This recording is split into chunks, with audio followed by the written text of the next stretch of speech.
اگر آپس میں ایک دوسرے سے پیار، محبت اور ہمدردی کے جذبات پائے جاتے ہیں۔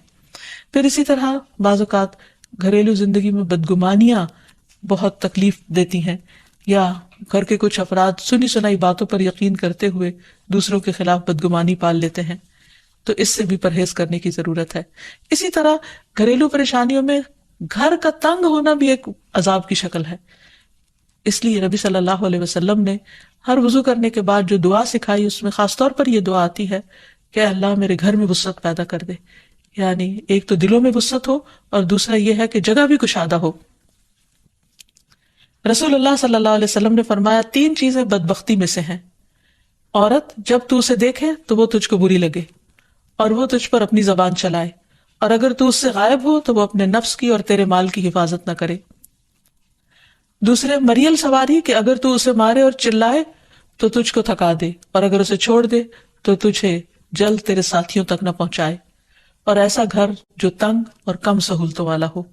تو اس لیے اگر انسان ایسی کسی تکلیف میں مبتلا ہے تو اس کا حل بھی یہی ہے کہ کوشش کے ساتھ ساتھ انسان دعا کرے۔ اسی طرح خرچ میں کمی، وسائل میں کمی، مال میں کمی، یہ تمام چیزیں بھی عموماً گھروں کے اندر جھگڑے پیدا کر دیتی ہیں۔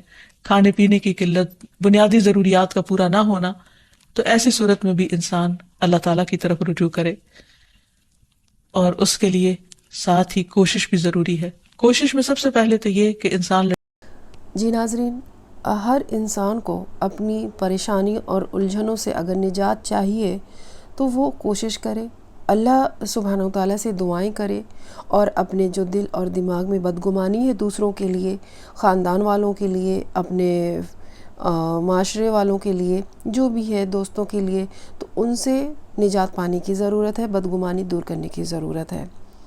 تو ہم اگر یہ ساری چیزیں ہٹا دیں گے اپنے دل دماغ میں، صرف اخلاق اپنی زندگی میں لائیں گے، بد اخلاقی سے بچیں گے، تو ہم اپنے زندگی میں سکسیس ہو سکتے ہیں، اللہ سبحانہ تعالیٰ کو راضی کر سکتے ہیں۔ آئیے سنتے ہیں آگے کا یہ ویڈیو۔ لڑائی جھگڑا چھوڑے، صبر و ضبط کی عادت ڈالے، برداشت اور تحمل کی عادت اپنے اندر پیدا کرے، اپنے اخلاق کو بہتر بنائے۔ ایک حدیث کے مطابق اللہ سبحانہ و تعالیٰ جب کسی گھرانے پر خیر و برکت نازل فرمانا چاہتے ہیں تو اس گھر والوں کے اندر نرمی پیدا کر دیتے ہیں۔ اور ایک اور حدیث میں یہ بھی آتا ہے کہ جو نرمی سے محروم کر دیا گیا وہ ہر خیر و بلائی سے محروم کر دیا گیا۔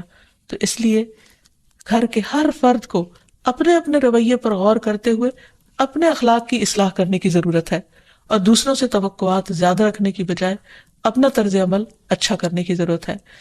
اور گھر والوں کے ساتھ بہترین ہونا نبی صلی اللہ علیہ وسلم کی سنت ہے۔ آپ نے فرمایا تم میں سے بہتر وہ ہے جو اپنے گھر والوں کے لیے بہتر ہو، اور میں تم سب کی نسبت اپنے گھر والوں کے حق میں اچھا ہوں۔ یعنی آپ نے اپنی مثال دی کہ میں سب سے اچھا سلوک اپنے گھر والوں سے کرتا ہوں، تو تمہیں بھی اگر اچھا بننا ہے تو ایسا ہی کرنا ہوگا۔ پھر اسی طرح گھر والوں کو زیادہ سے زیادہ فائدہ پہنچانا۔ حسن بصری سے مروی ہے کہ اللہ تعالیٰ کے نزدیک پسندیدہ بندے وہ ہیں جو اپنے اہل و عیال کو سب سے زیادہ نفع دینے والے ہیں۔ پھر اسی طرح پیار و محبت سے رہنا۔ اگر لڑائی جھگڑا ہو بھی جائے یا کوئی غلط فہمی پیدا بھی ہو جائے تو اس وقت خاموشی اختیار کر لینا، مناسب وقت کا انتظار کر کے اس غلط فہمی کو دور کرنا ضروری ہے۔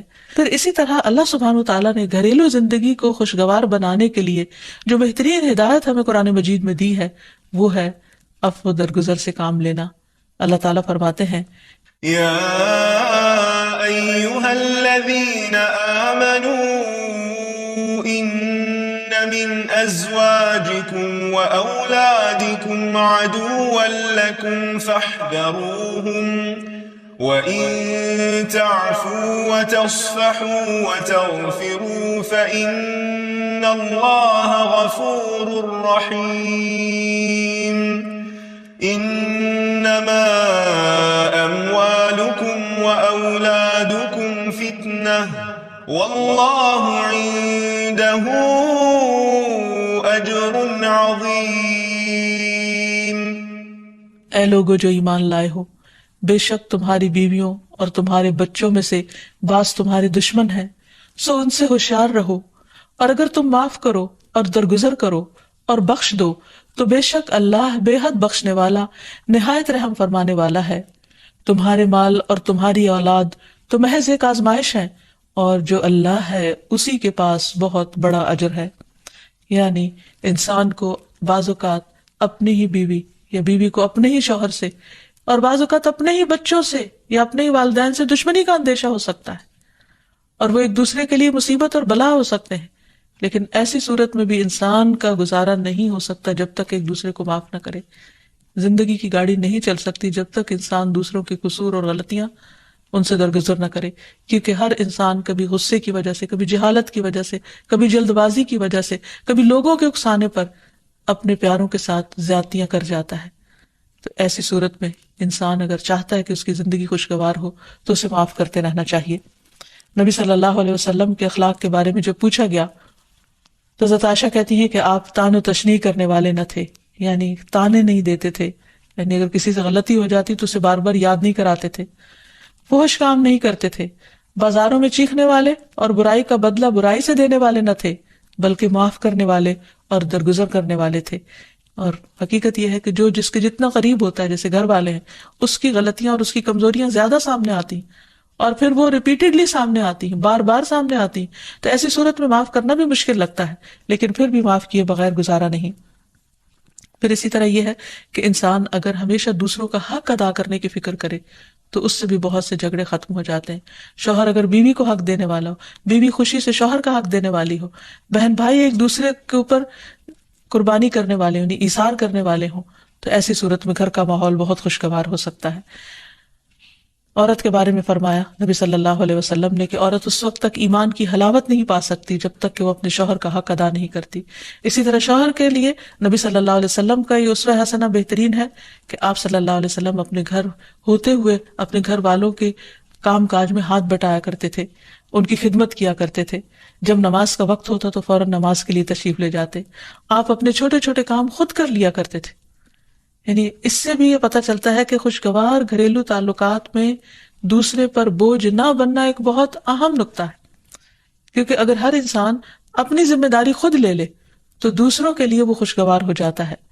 پھر اسی طرح گھر والوں کو اگر کوئی غم، تکلیف یا پریشانی ہو تو اس موقع پر اپنے اختلافات کو بھول کر ان کی مدد کرنا، ان کی کیئر کرنا اور ان کی دلجوئی کرنا یہ بھی بہت ضروری ہے.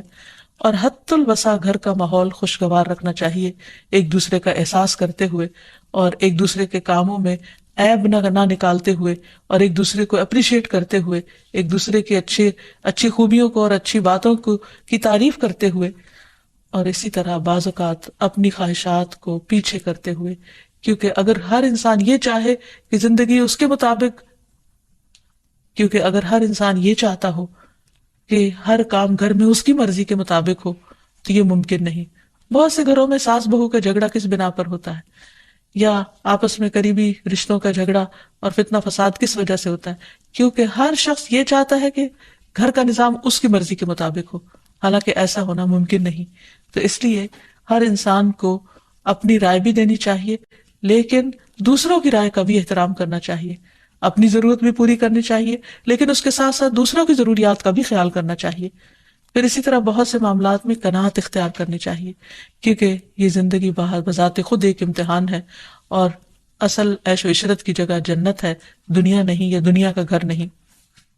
تو اس لیے ضروری ہے کہ مشکل حالات میں انسان اپنے عزیزوں کا، پیاروں کا، گھر والوں کا ساتھ دے، ان کی مدد کرے. مثلا شوہر کے اگر معاشی حالات تنگ ہیں تو بیوی ناجائز مطالبات نہ کرے. اسی طرح اگر بیوی بیمار ہے تو شوہر اس سے بہت زیادہ گھر کے کام کا مطالبہ نہ کرے. تو ایک دوسرے کے حالات کی رعایت کرتے ہوئے اگر انسان ایک دوسرے سے توقعات رکھے تو اس سے بھی حالات بہت خوشگوار ہو سکتے ہیں. اور پھر یہ کہ ہمیشہ دوسروں کی چھوٹی چھوٹی ایفرٹ پر ان کے لیے شکر گزاری کے جذبات ہونے چاہیے. مثلاً اگر کوئی آپ کو گھر میں پانی پلا دے تو آپ اس پر بھی شکریہ بولیں. ہم عام طور پر اگر گھر سے باہر کہیں ہوتے ہیں اور کوئی ہمارے ساتھ تھوڑے سا بھی احسان کا معاملہ کرے تو ہم اس کے احسان کو مانتے ہیں، لیکن گھر والوں کا احسان ماننا ایک مشکل کام لگتا ہے. تو اس لیے اگر ہم چاہتے ہیں کہ گھریلو زندگی خوشگوار ہو تو اس میں گھر والوں کے احسان کو بھی ماننا ضروری ہے. اور پھر چھوٹی چھوٹی اذیتوں کو بہت مینشن نہیں کرنا چاہیے، ان کا ذکر نہیں کرنا چاہیے، ان پر صبر کرنا چاہیے. تو جو شخص شکر اور صبر سے کام لیتا ہے اس کی زندگی لازماً خوشگوار ہوتی ہے. لیکن اس کے باوجود بھی اگر گھریلو زندگی میں تنگی ہو، تکلیف ہو، آپس کی ناچاکی ہو، دشمنی ہو، پریشانی ہو، بہت بے چینی ہو، تو پھر اللہ سبحانہ وتعالیٰ ہی کی طرف رجوع کرنا چاہیے، کیونکہ قرآن مجید میں آتا ہے وَإِن يُرِدْكَ بِخَيْرٍ فَلَا رَادَّ لِفَضْلِهِ يُصِيبُ بِهِ مَن يَشَاءُ مِنْ عِبَادِهِ وَهُوَ الْغَفُورُ الرَّحِيمُ، اور اگر اللہ تجھ سے کوئی بھلائی کرنا چاہے تو کوئی اسے ٹالنے والا نہیں، وہ اپنے بندوں میں سے جسے چاہے فضل سے نوازتا ہے اور وہ بخشنے والا اور رحم کرنے والا ہے۔ تو اس لیے چھوٹی چھوٹی تکلیفوں پر بھی فوراً اللہ کا ذکر، اللہ کی یاد، اللہ کی تسبیح انسان کے دل کو سکون بخش دے۔ اور نبی صلی اللہ علیہ وسلم نے خصوصاً اپنی پیاری بیٹی فاطمہ رضی اللہ تعالی عنہا کو، جب وہ گھر کے کام کاج کر کے تھک جاتی تھی، کیونکہ اپنے ہاتھ سے چکی پیستی، اپنے ہاتھ سے آٹا گوندتی، اپنے ہاتھ سے اپنے گھر کے کام کاج کرتی، بچوں کو لک آفٹر کرتی، تو بہت تھک جاتی تھی، اور اسی تھکاوٹ کی وجہ سے انہوں نے ایک دفعہ نبی صلی اللہ علیہ وسلم کے پاس جب کچھ قیدی آئے تو خادم کا مطالبہ کیا، لیکن آپ صلی اللہ علیہ وسلم نے ان کو خادم دینے کی بجائے یہ تسبیحات سکھائی اور فرمایا کہ جب تم اپنے بستر پر جانے لگو تو 33 بار سبحان اللہ، 33 بار الحمدللہ اور 34 بار اللہ اکبر پڑھ لیا کرو، اور اسی لیے یہ تسبیحات فاطمہ کے نام سے بھی معروف ہیں۔ تو رات کو خاص طور پر بستر پر لیٹ کر یہ تسبیحات ضرور پڑھ لینی چاہیے، کیونکہ یہ گھریلو کام کاج کی تھکاوٹ کا بہترین علاج ہے اور خادم کی جگہ کفایت کرنے والی دعائیں ہیں۔ پھر اسی طرح گھر میں وسعت اور کشادگی کی دعا، اللہم اغفر لی ذنبی ووسع لی فی داری وبارک لی فی رزقی، اے اللہ میرے گناہ معاف کر دے، میرے گھر میں وسعت پیدا کر دے اور میرے رزق میں برکت عطا کر دے۔ پھر اسی طرح چھوٹی چھوٹی پریشانیوں کے سلسلے میں، مثلاً بچے کو چوٹ لگ گئی یا اچانک کسی وبائی مرض کا کوئی شکار ہو گیا، تو علاج معالجے کے ساتھ ساتھ دعا کرنا ضروری ہے۔ مثلاً گھر والوں میں سے اچانک کسی کو کوئی ایسی بیماری آ گئی، کوئی سٹروک ہو گیا یا ہارٹ اٹیک ہو گیا، تو سارے گھر والے پینک ہو جاتے ہیں۔ ایسی صورت میں پریشانی کا صرف اظہار کرتے رہنے سے اور غمگین رہنے سے مریض کی مدد نہیں کی جا سکتی، تو اس موقع پر اللہ تعالیٰ سے دعا کرنی چاہیے۔ اور ایک بہت خوبصورت دعا جو نبی صلی اللہ علیہ وسلم نے حضرت اسماء بنت امیس کو سکھائی تھی کہ آپ نے فرمایا، کیا میں تمہیں ایسے کلمات نہ سکھاؤں جن کو تم پریشانی کے وقت پڑھا کرو؟ اور وہ کلمات ہیں اللہ اللہ ربی لا اشرک بہ شیئا، اللہ ہی میرا رب ہے، میں اس کے ساتھ کسی چیز کو شریک نہیں بناتی۔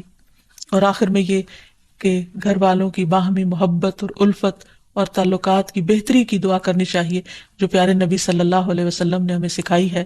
وہ دعا ہے اللہم الف بین قلوبنا وأصلح ذات بیننا واہدنا سبل السلام ونجنا من الظلمات إلى النور وجنبنا الفواحش ما ظهر منها وما بطن وبارك لنا في أسماعنا وأبصارنا وقلوبنا وأزواجنا وذرياتنا وتب علينا إنك أنت التواب الرحيم واجعلنا شاكرين لنعمتك مثنين بها قابليها وأتمها علينا۔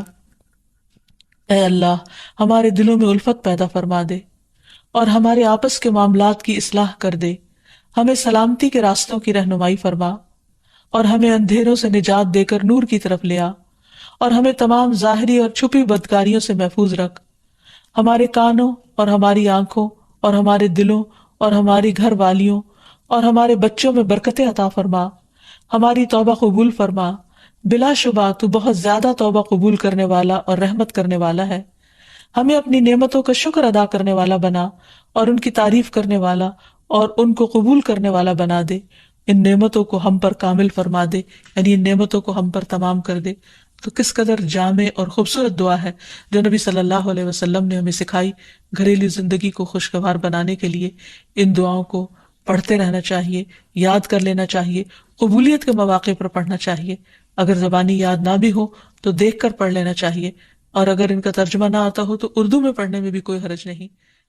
جی ناظرین، اس ویڈیو میں آپ کو یہ سمجھ آ گیا ہوگا کہ پریشانی اور الجھنوں کی وجہ کیا ہے اور ان چیزوں سے ہمیں کیسے بچنے کی ضرورت ہے، کیا کرنے کی ضرورت ہے۔ ہر پریشانی اور الجھنوں کا سبب بنتی ہے بد اخلاقی، بدگمانی اور نفاق یعنی منافقت کرنا، اور دوسروں کو حقیر سمجھنا، دوسروں کو طعنہ کشی کرنا، اور دوسروں کی زندگی میں دخل دینا اور جھوٹ بولنا، جھگڑا کرنا، دوسروں کو اذیت دینا۔ گھریلو پریشانی اور الجھنوں کو اگر ہمیں چاہیے کہ ہمیں ان سب چیزوں سے نجات ملے تو اس کے لیے ہم سب کو کرنے کی ضرورت ہے اخلاق پیدا کرنا، اپنے پیاروں کے ساتھ، اپنے فیملی ممبرز کے ساتھ، معاشرے والوں کے ساتھ، ہر انسانوں کے ساتھ، اور اپنے رب سے دعائیں کریں، اپنے رب سے ہر چیز مانگیں جیسے صحابہ اکرام کیا کرتے تھے۔ ہمارے نبی اکرم صلی اللہ علیہ وسلم نے جس طریقے سے ہمیں زندگی گزارنے کی تلقین کی ہے، جس طریقے سے زندگی گزارنے کے لیے ہمیں بتایا ہے، اسی طریقے سے ہم اپنی زندگی گزاریں تو اللہ سے امید ہے کہ ہمیں دنیا اور آخرت میں کامیابی ملے گی۔ جی ناظرین، میں نیکسٹ ویڈیو میں پھر ملوں گی، تب تک کے لیے اللہ حافظ۔